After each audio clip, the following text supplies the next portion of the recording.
sa araw na ibinukod ng Diyos. Babalikan po natin yung series na sinimulan ko po. We are now on lesson 3. Just to remind everyone, we're talking about treasure principles.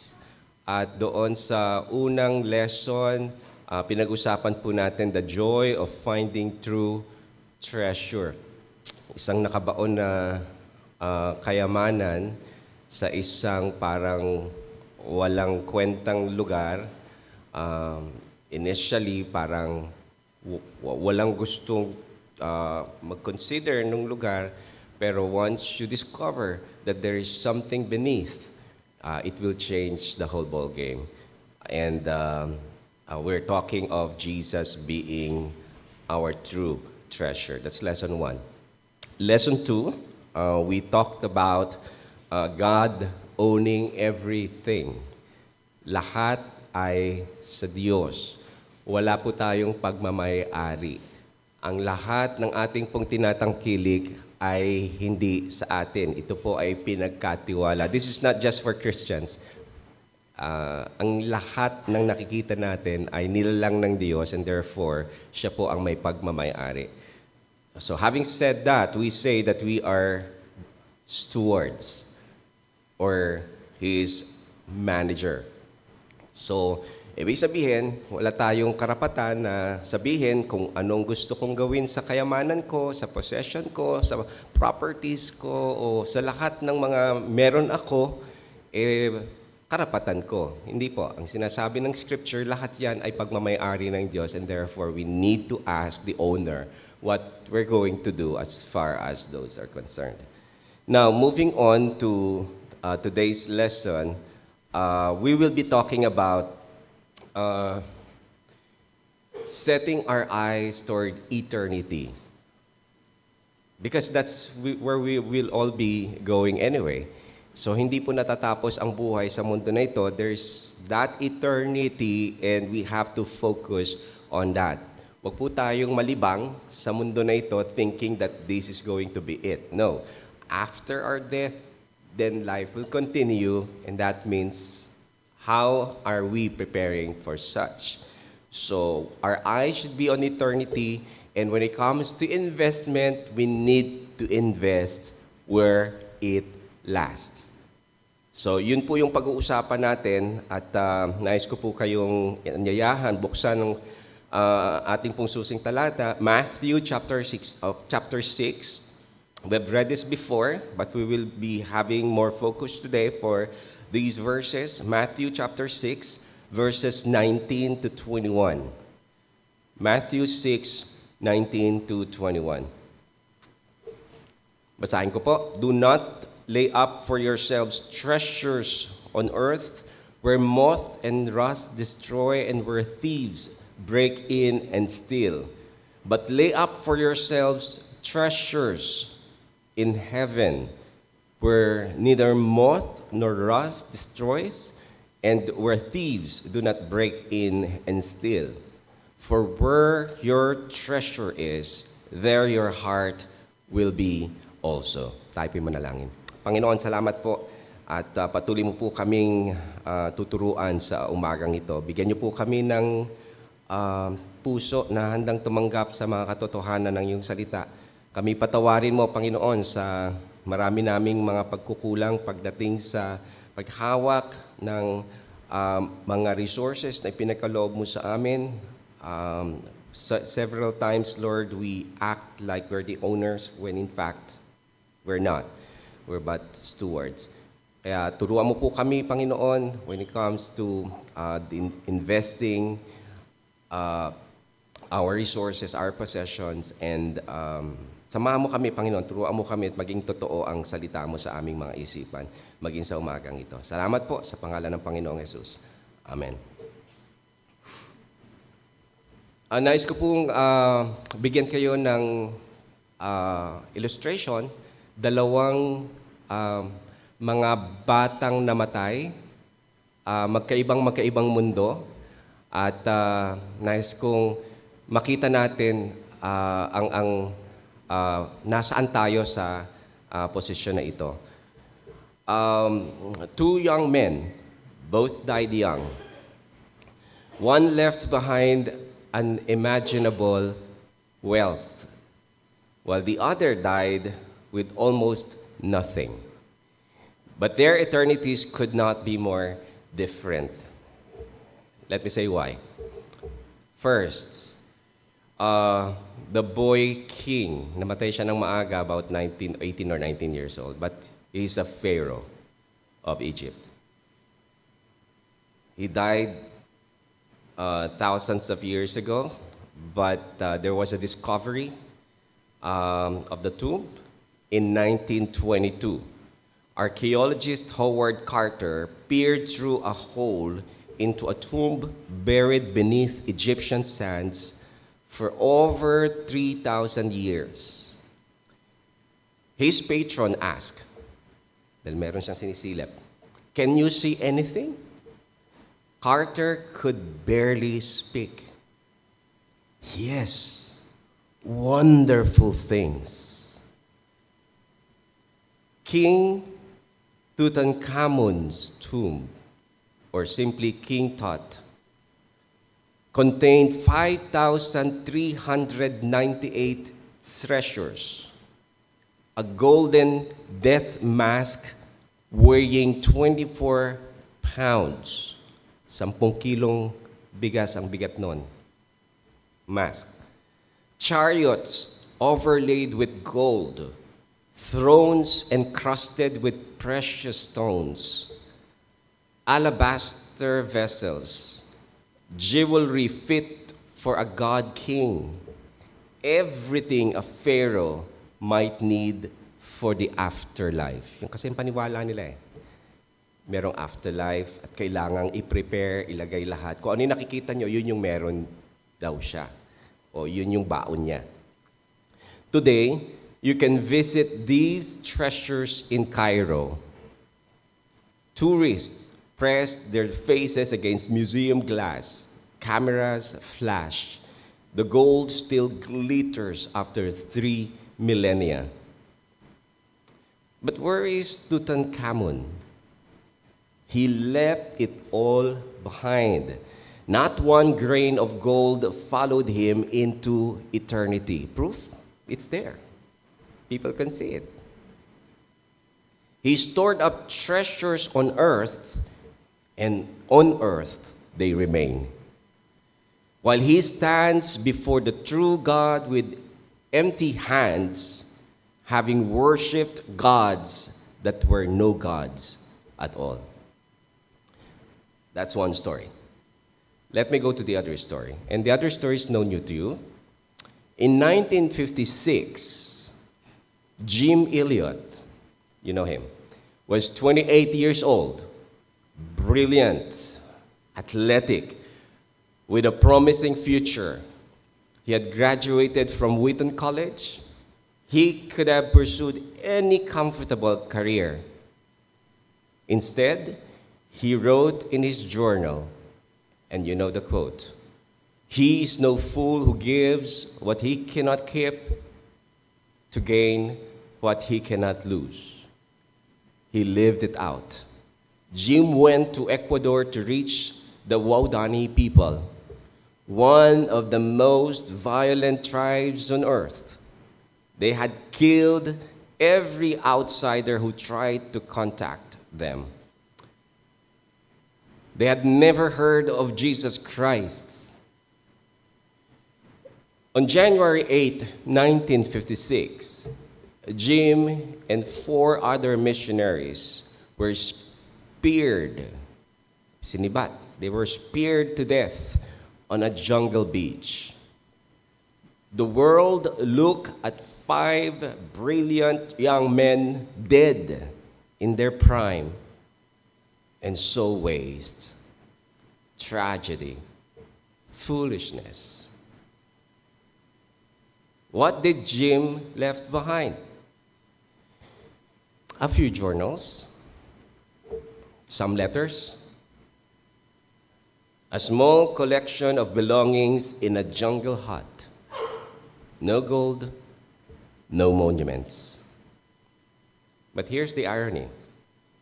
Here's where the contrast becomes devastating.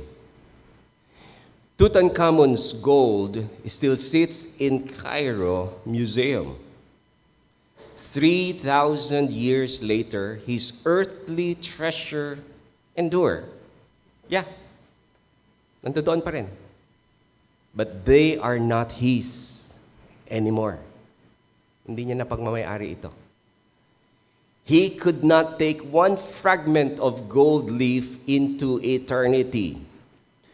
Jim Elliot's story didn't end on that beach. Oo, namatay sila doon. He and 4 other young, enthusiastic, faithful believers.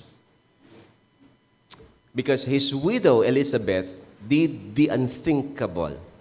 She and Rachel Saint, Nate's sister, isa sa mga missionary na namatay din, went to live among the very people who murdered their loved ones.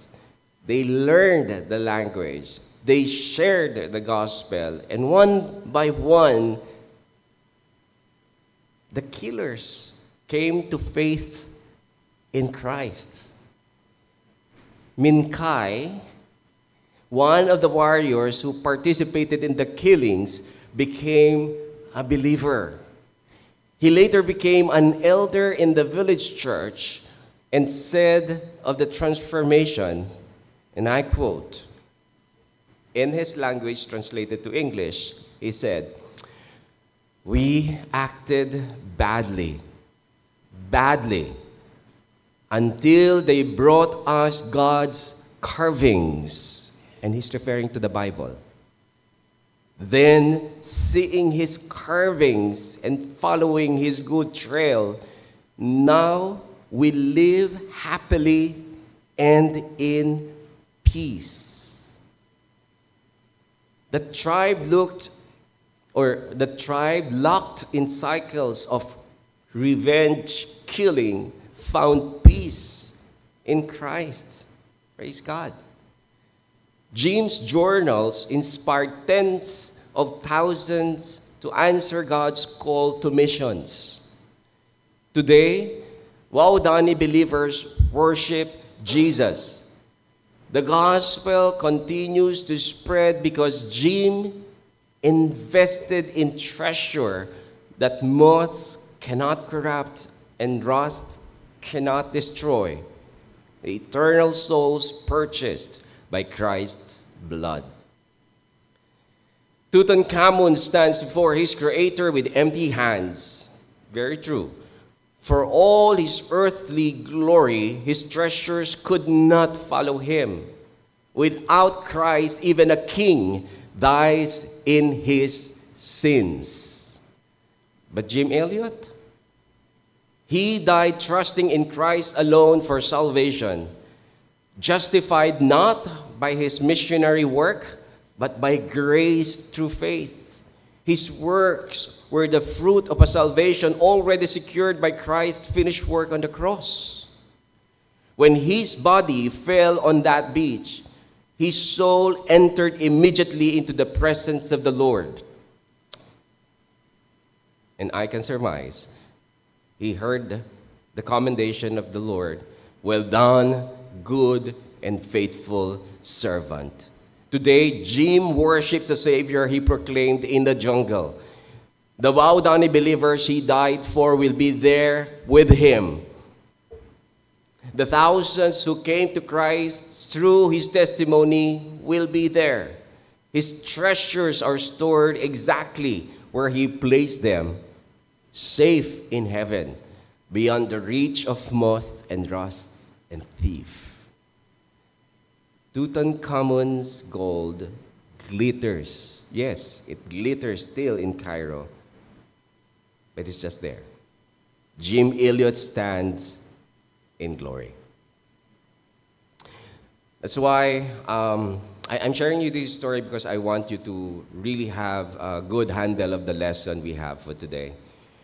The treasure principles we need to understand based on the text we've read, that my heart, our hearts, or always goes where I put God's money. Kung ano yung resources, kung ano yung pinakatiwala sa atin ng Diyos, kung saan natin to ilalagay, doon pupunta ang ating mga puso. That's why if you'll be asked these questions, you don't need to respond. Just think about it yourself.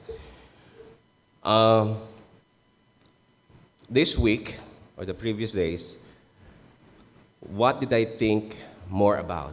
Did I think about saving or giving?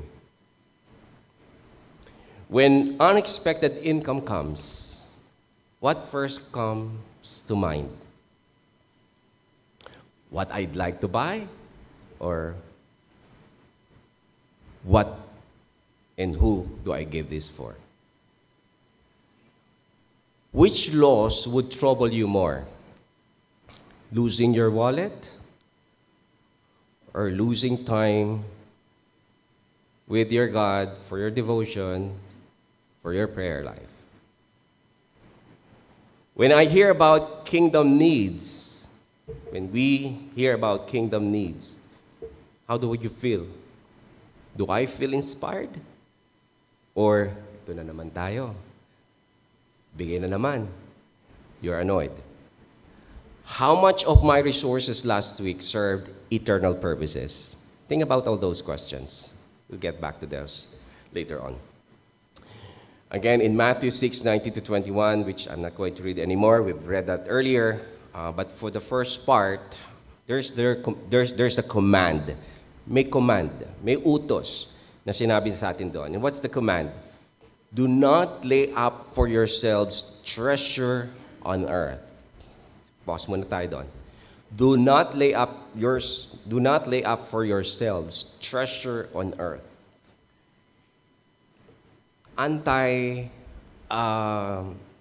Anti-riches ba ang Diyos? Well, wag natin putulin yung verse. Hindi naman doon natapos yon. Okay? Jesus doesn't condemn treasure-seeking even.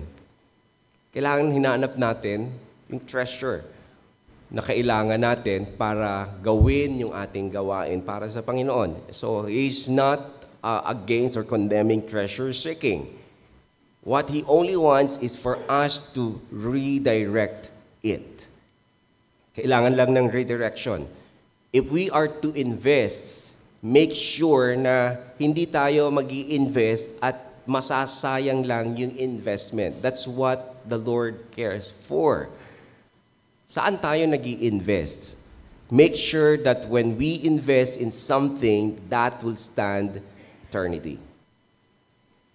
Now, a lot of examples in the scriptures that we can see. The rich fool, remember?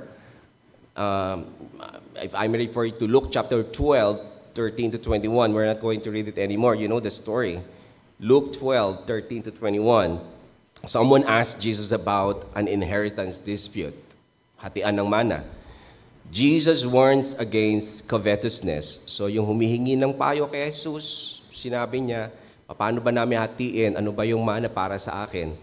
So alam ng Panginoon na ang motibo ng tao na ito ay may covetousness. So the rich man's problem is abundant.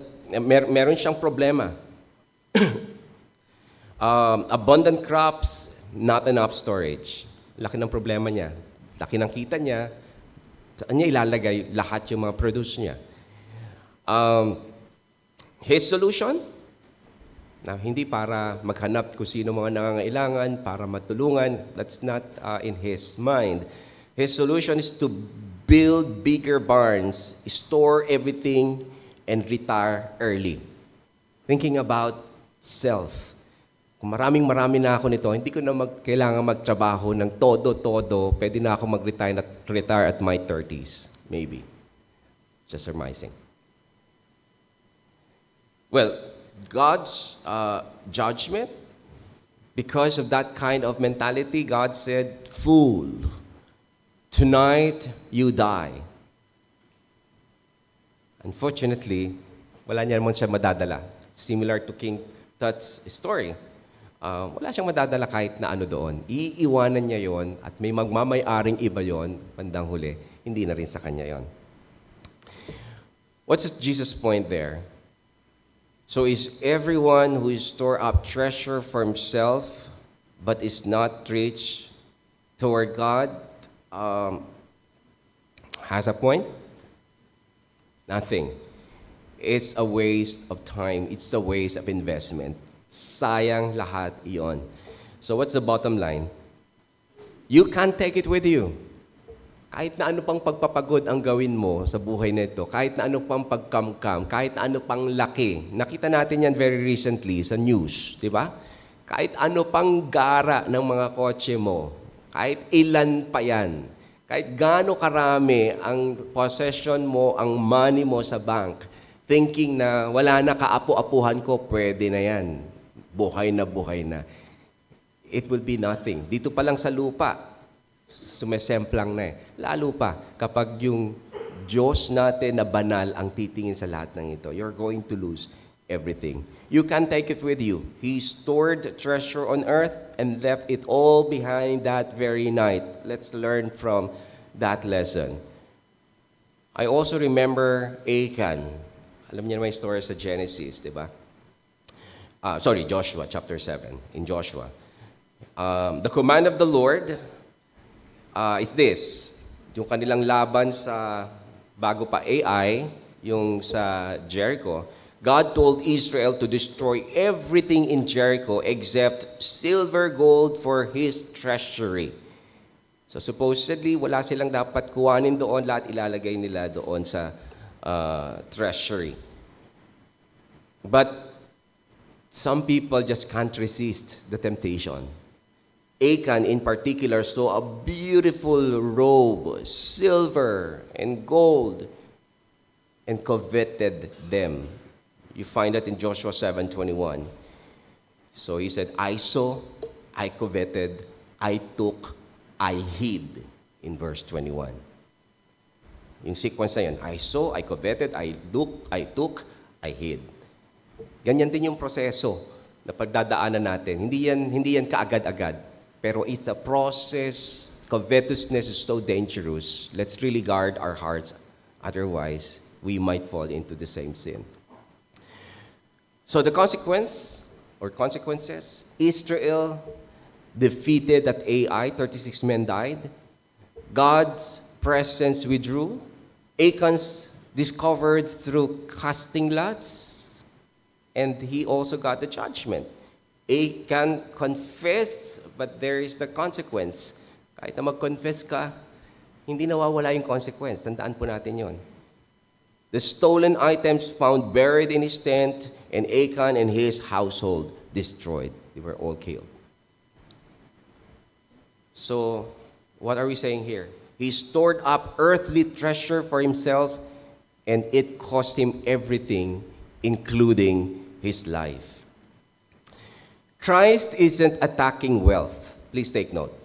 He's not attacking wealth. What he is attacking is what? The misplaced worship. That's what he is attacking. The misplaced worship. He's talking about idolatry. Later, we're going to talk about that. The Lord will not give His glory to anything or anyone. He is a jealous God. Kaya mag-ingat po tayo. Yung Diyos natin na binabasa sa Old Testament, yung pa rin yung Diyos natin nga unless we've forgotten. So in the first part, we say, there is the command, do not lay up for yourselves treasure upon earth. And then there's the call. What's the call? The next part of it in in verse 20, Matthew 6, verse 20b. And the command is this, but lay up for yourselves treasure in heaven. But lay up for yourselves treasure in heaven.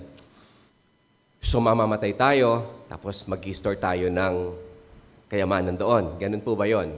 Too late. Tutankhamun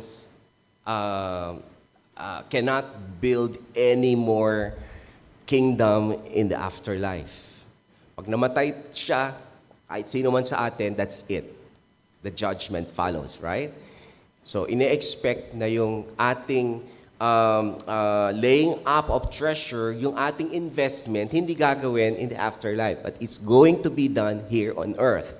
So we don't want it to be as abstract as it can possibly be. We want it to be as practical as we want it to,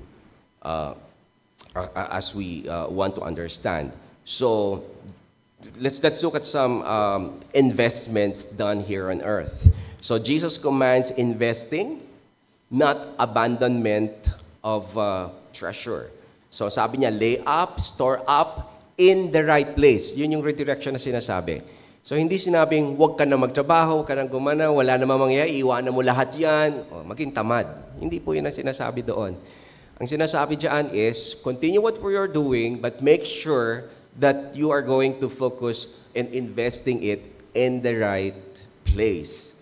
Investment in heaven done here on earth. One example is the poor widow found in Mark chapter 12, 41 to 44. The poor widow, the setting's like this. Jesus watches people giving offerings at the temple treasury. Please take note, these little things, God is interested. Baka iniisip natin, mapasok tayo dyan, naglalagay tayo dyan, wala lang nakakita. No, the Lord is looking at us. Not just in the outward, but more so because God knows everything. He knows how much we have given and the motive of the giving. So itong maliliit na bagay na to, kala natin di pinapansin ng Diyos, pero tinitignan niya yan. Many rich people in Jesus' observation gave large amounts in verse 41 of chapter 12 of Mark. But there's this one poor widow who gave 2 small copper coins. That's about a penny worth. Almost nothing still. Walang halaga. But in Jesus' evaluation, of course, iba yung evaluation ng tao. Walang kwenta yan. Mahirap. Hindi iniintindi. Walang dent yung kanyang ginagawa. O nga naman, di ba? Upa natin this much. Bigay ka ng piso. Ano ba magawa ng piso? Di ba? Nothing really. So walang pagpapahalaga doon sa widow. But Jesus' evaluation is different. This poor widow, in Jesus' term, has put in more than all of them in verse 43. Why? The rich gave out, the rich people have given out of their abundance. What does that mean? They kept plenty for themselves. Ano ba naman magbigay ako ng 1 million? 1 trillion yung pera ko. Diba? Safe na safe pa rin ako. Pero yan, malaking-malaki na sa kanila yan. Pwede na yan. But the Lord is not looking at that. The poor widow has put in more than all of them, Jesus said. The widow gave all she had to live on, as in everything. Ngayon tayo, di ba, alam niyo naman yan, tuwing lalapit na yung swelduhan, ibig sabihin, namimiligro na rin. Di ba?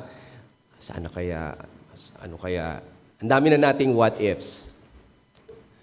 Kung if you are working in a contract, naku, paano kaya yun? Matatapos na yung contract, etc., etc. So, nasaan? Itong illustration ng widow na ito, the poor widow, is a perfect illustration. Pinapakita ng widow na ito na yung kanyang pagtitiwala, wala doon sa kanyang natitira na tinatangkilik. But that is basically everything she got. Ang kanyang pagtitiwala ay nasa Diyos. And she is willing to give and invest that because she knows the Lord will provide. That's a powerful illustration. Kung iintindihin natin, tingnan natin yung ating mga pag-aalala, tingnan natin itong poor widow na ito. Paano siya nakasurvive? Inimmortalize pa nga siya ng Panginoon. and still being preached until our days and in the coming centuries. Another example, Barnabas, Joseph, Barnabas. Acts 4:36 to 37. And here's the context. During the early church, believers were sharing everything in common. Alam niyo yon? Bagong-bago pa ang Christianity, maraming mga Kristiyano ang nag-struggle, naghihirap. But those who have actually shared generously. Nagbigay sila. Kung kailangang magbenta sila ng property, they will do it. They are that generous because they're not thinking about themselves. They're thinking about the kingdom of the Lord. Paano susuportahan itong mga tao na ito? So no one claimed private ownership. They met each other's need. Kaya ang sarap ng buhay ng mga tao noon, masaya sila sapagkat hindi sila selfish. They are generous. Yung generosity nila is so contagious. Joseph, nicknamed Barnabas, is also the nickname means son of encouragement. Quite encouraging man. He's a Levite from Cyprus. He owned a field, sold it, brought the money, and laid it at the apostles' feet. So Barnabas invested it in God's kingdom and the needs of God's people. Quite contrary to the early example, dami kong ani. Saan ko kaya ilalagay yung mga ito? Hindi nag-isip na lahat ito pinadadaan lang sa atin dahil merong ibang kailangang matulungan. We are but conduit. Hindi tayo Barnay storan. We're conduit, a pipe. Pag pumasok, meron dapat pagpuntahan. The Macedonian church is also another good example. 2 Corinthians 8, 1-5. The Macedonian church. Why am I belaboring on all these examples? Kasi may practical example siya eh. Hindi siya yung parang, okay, invest in heaven. Okay? Paano yun? Wala na tayong idea pa paano gagawin. So the Macedonian church, alam naman natin, ang mga Macedonian churches, mahihirap. Minsan yung mga mahihirap, sa ating panahon ngayon, entitled. You know what I mean? Entitled. Mahirap ako, bigyan niyo ako. Mahirap ako, supportahan niyo ako. Mahirap ako, konti resources ko, kayo mag-provide sa akin. Church, let's change that attitude. Palitan natin yung ganung pag-iisip. Hindi Christian-like yung ganung klaseng pag-iisip. Hindi iyon yung makikita natin na example sa Scripture. Paul appeals to the Corinthians to complete their offering for Jerusalem believers. Mayaman ang Corinthian church. Nangako sila, sabi nila, magbibigay kami sa church at Jerusalem kasi nabalitaan namin may kahirapan sila. 1 year later, wala pa rin silang nakokolekta. And this is where Paul is challenging them. May sinabi kayo, honor your word. Honor your word. And he then gives to this Corinthian church the example of the Macedonian churches. Among the Macedonian churches, they live in severe trial and affliction. Severe, yun yung word na ginamit. Severe trial and affliction. Ano pa? Extreme poverty. Think about that. Think about that. Severe trial and affliction, extreme poverty. Yet what? They're overflowing. There's an overflowing joy despite the affliction to give.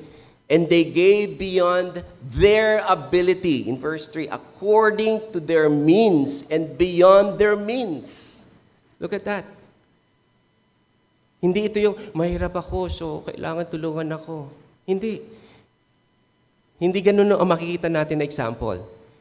They don't want to be missing the opportunity to help. Whatever they have, whatever little they have, they still want to give it. Kulang sabihin sa terminology na magtatampo ako pag hindi mo kinuha ito at hindi mo ginamit ito at hindi na ipatulong sa mga kapatid natin sa Jerusalem. What an example. They begged earnestly for the privilege of giving. They begged earnestly for the privilege of giving. We have to change our mindset. Tayo ay conduit. Meaning, may pinadadaan ang Diyos sa atin. Kung meron man tayong resource na alam natin, pwede pa nating ma-share. Of course, without necessarily abandoning your responsibilities. May ibang pag-aaral tayo dyan. Pero, those things that you think I want to save for myself, for my future, etc. If you think it's something in faith you can give to someone who is also in dire of need, please do. So the principle is this: they didn't let poverty stop them from generosity. They saw giving as a privilege, not a burden. Their treasure was in heaven, and their hearts followed. Nandoon yung kanilang desire, looking at eternity. It's not just here, but they're investing right now. So what's the bottom line? So how were they able, despite extreme poverty and deep affliction, still able to do giving generously and abundantly at that? Well, we can also find it in the texts. Ang sabi doon, because they had first given themselves to the Lord. That's the key. Because they had first given themselves to the Lord. Kung wala yun, forget about the rest. Hindi magbibigay yan. Natatago niya yung palagay niya, iti-save niya yung palagay niya na security niya. Because oftentimes, possession is acting as our proxy security. So where your treasure is, there your heart will be also. So what's the principle, the grand principle that we're talking about? So in verse 21 of our text, Matthew chapter 6, it says there, for where your treasure is, there your heart will be also. In verse 21. For where your treasure is, there your heart will be also. The order matters here, okay? The order matters. The treasure is the one that leads. And then the heart follows. Saan mo nilalagay yung treasure mo, yung investment mo, doon pupunta yung puso mo. Think about that. Kung saan mo nilalagay ang kayamanan mo, nandoon ang puso mo. Doon pupunta, in fact, ang puso mo. So, kung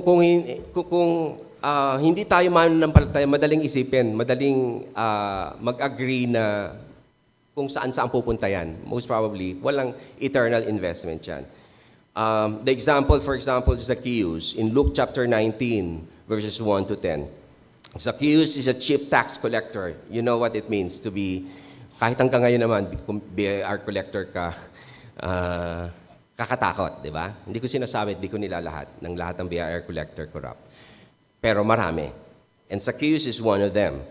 Tax collectors were notorious for cheating and extortion.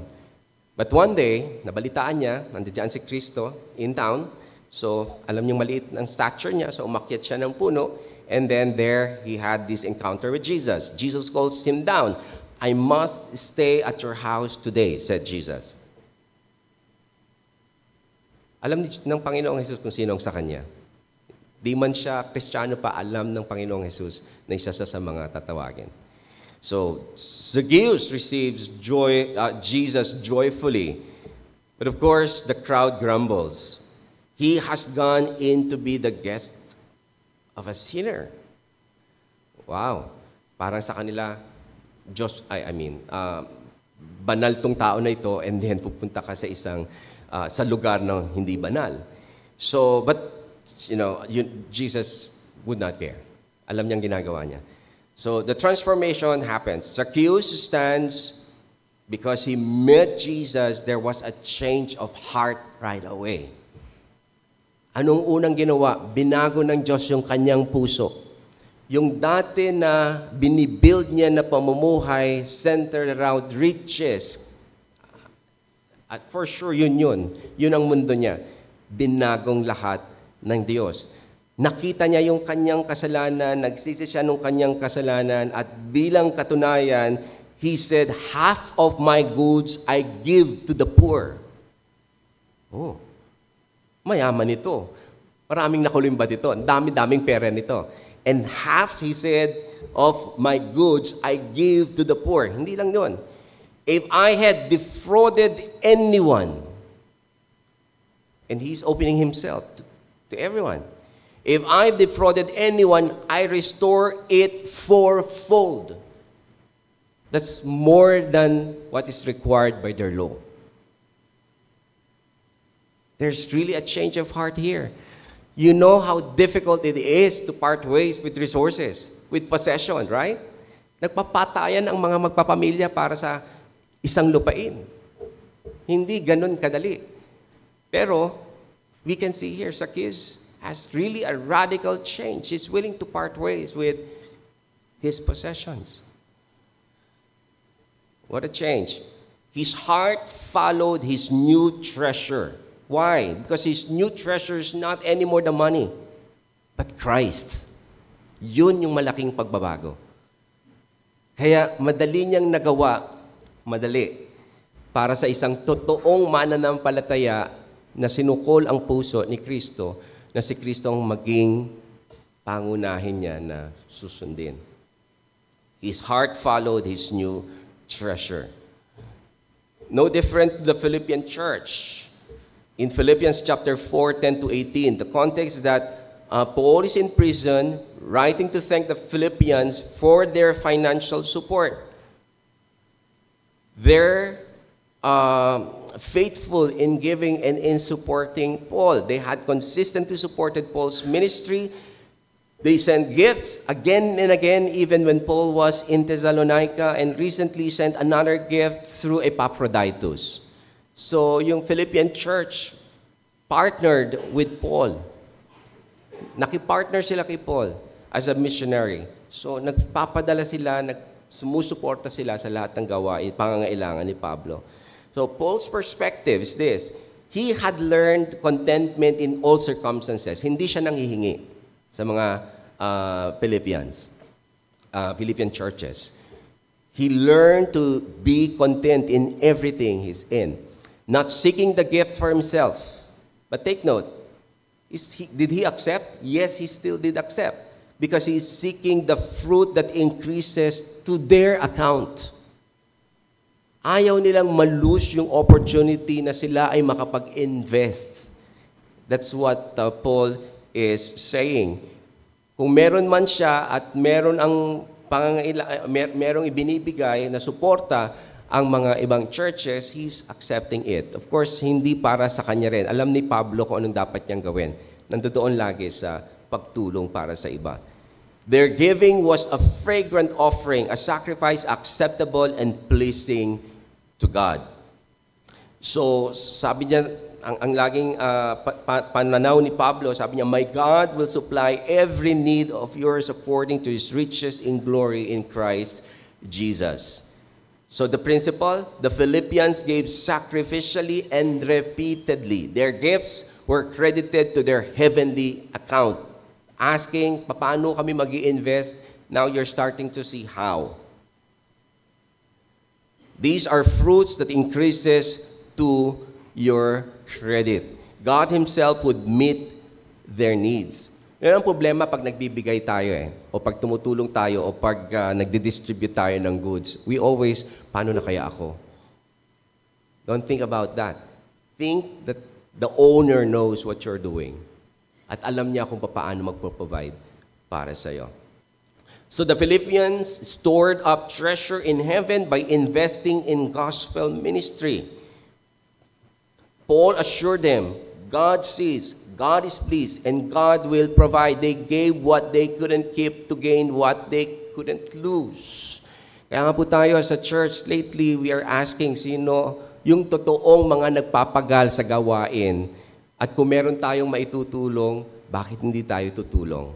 So we're setting aside missions fund specifically to find for people, for pastors, for elders, for churches who are actually in need of those funds. So giving is not a loss. It's sanctification in motion. So each act of giving retrains our desire. Hindi automatic yan. Itetrain natin. Sa simula parang mahirap, pero gawin mo lang and your heart will follow. Kung nasaan ang investment mo, nandoon ang focus mo.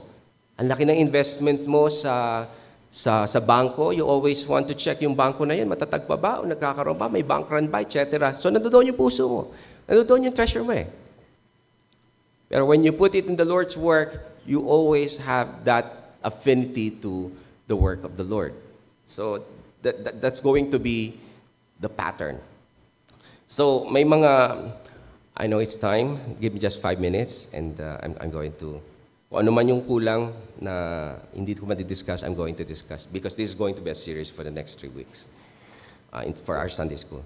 So may mga connected doctrinal truths dito. God uses stewardship as means for our sanctification.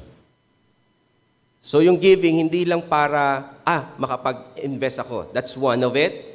Pero it is also used by God for our sanctification. How is that? Ephesians 5:5 and Colossians 3:5. Both these verses equate covetousness, talking about greed, materialism, desiring what isn't yours, as idolatry. Babasahin niyo Ephesians 5:5 at Colossians 3:5, inequate yung covetousness as idolatry. So, why is that? Why is covetousness considered idolatry? Because it talks about our ultimate trust. An idol is anything you trust to give you what only God can give. Security, satisfaction, identity, or joy. When you covet, you look at money, possession, status, or success and think, if I only had that, then I'd be happy, secure, fulfilled. So what's that saying? You're trusting in that thing instead of God. You've made it as your functional Savior. Ganun yung nangyayari doon. Not only that, it's about ultimate desire. The first commandment, we know, the 10 Commandments, you shall have no other gods before me, Exodus 23. The 10th commandment is, you shall not covet, Exodus 20, verse 17. Now, notice, the Bible begins and ends with the desire. The first and the last commandment, there's that desire. Why? Because what you desire most reveals who your God really is. Covetousness means desiring something more than you desire God. That's idolatry. It's also about the ultimate service. Jesus said, you cannot serve God and mammon or money. Matthew 6:24. The language is stark. It says, serve. You cannot serve God and money. When you're covetous, you're serving who? What? Wealth. You're organizing your life, your time, your energy, your decisions around getting more stuff. You're bowing down. That's worship, just not of the true God. It reveals what you think will save you. Think back to our illustration. King Tut stored up treasures on earth because he believed those treasures would secure his eternity. He was wrong. But we do the same thing when we're covetous. We act as if earthly things can save us, secure us, or satisfy the deepest longings of our souls. But we're wrong. We look to creation instead of the Creator. Romans 1:25. That's the essence of idolatry. So what's the heart connection there? This is why Jesus connects Matthew 6:19-21, storing treasures, with Matthew 6:24. Hindi na natin nabasa kanina, but that is which one do you really serve? God or money? Where your treasure is, your heart is. And where your heart is, your worship is. Covetousness means your heart is treasuring something other than God. You're worshiping at the wrong altar.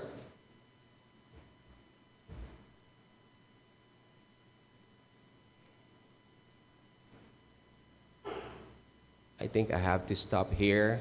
There are more important things I need to discuss, and I don't want to waste the idea. So what's the bottom line here?